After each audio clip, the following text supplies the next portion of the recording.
Hi everyone, Jai Hind, Jai Bharat, Jai Mata Di. Welcome to another episode of C2 Shore series. जिसमें Captain Rana is going to guide us with this, guys. The question for today is that, sir, if I am an operational level engineer, say a fourth engineer or third engineer or junior engineer, and I want to quit sailing, but I don't want to be in core shipping. I want to be related to shipping, but not in core shipping. What all options do I have? So, Captain Rana, please guide us on this. Yeah, thanks for having me here, Praneeth. And a very good question. Honestly, a lot of persons, they want to explore um, outside pure ship management, right? But they also want to leverage their own experience.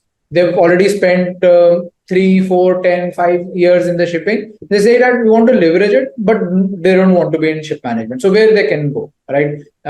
So number one, and something which is very aspirational to a lot of persons is commercial shipping, right?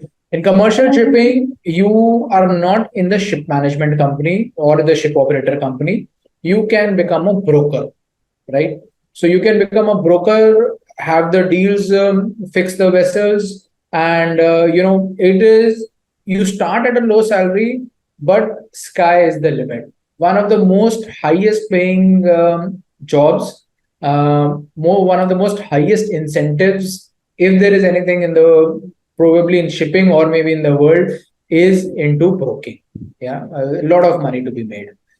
So you can either be a broker or you can also be on the chartered side. So which is if there is a company which has cargo, you can become their marine manager. You can fix vessels for them, and which is a little bit of a steady job. It's not very compelling. It's not very taxing, but it's a very decent job. So that number one is commercial shipping. Number two is shipyards, right? Again, in shipyards, you're not into ship management, but you have interest in how a vessel is built. You have an interest in repairing of the vessels. You have an interest in overall shipbuilding. That's where you can be. And as again, what we had discussed, most opportunities outside India, but if and when the tax structure and laws in India become more conducive to shipbuilding, you will have enough and more jobs coming regarding this in India as well. Right. Third is your port operations, right? So in port operations, again,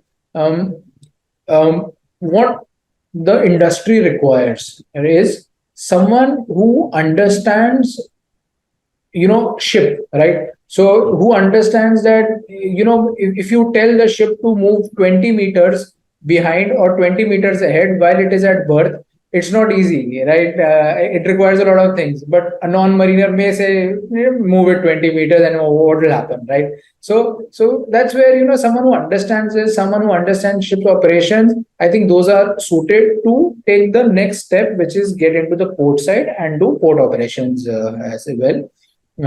Right. Then is maritime lawyer, right? And now this is someone for someone who is a little bit studious, right? Someone who is very analytical, someone who can make a very compelling argument, someone who has attention to detail. To those persons, I would suggest maritime law. And again, being an engineer and having a maritime law degree helps you a lot. Not many people, but those who are there, they understand the intricacies of the machineries as well. And so you would be in demand. Again, when I say maritime lawyer, I don't mean that you will practice law in the court of law, right?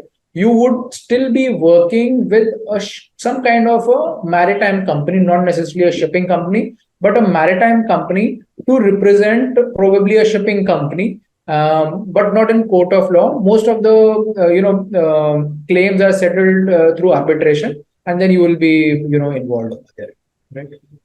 Then comes business development. Now you're good to speak. You are a people's person. You connect to to people around, and you have the domain knowledge.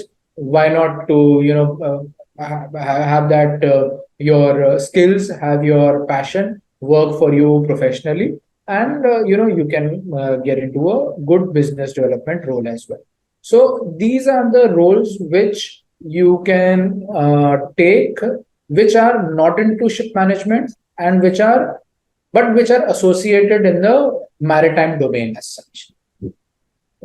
Sir, my 2 cents on this, as always.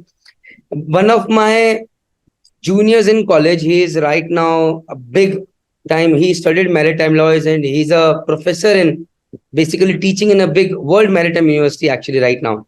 So he was telling in one of the videos, which is there in the YouTube channel out here, Satya Sahu is telling that the biggest business in shipping is buying and selling of ships. Maybe 80 to 85% of business lies there.